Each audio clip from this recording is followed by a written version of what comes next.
Bochoms abami, I really don't understand umuntu ongathandi ukuba nendawo yakhe. Noma bekuthiwa uyarenta, noma bekuthiwa uthengile, but having your own space kumunandi guys.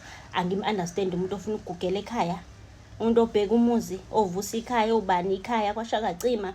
Guys, no, kumnandi nje ukuba nespace sakho, especially if umuntu wesifazane. Kumnandi ngoba nami ngumuntu wesifazane, kumnandi guys. Like before having kids, before uhlale nendoda, before getting married, nje before ukipita, have your own space, enjoy your own company. Like guys, kumnandi nje guys ukuba nendawo yakho. I would not lie, kumnandi shame. Kumnandi ukuba nespace sakho, like having your own things, owning your own TV, fridge, hayibo guys, spoon, bed, what, wardrobe, what, nje kumnandi guys, kuningi kumnandi. Kumnandi shame, I won't lie, kumnandi kakhulu futhi.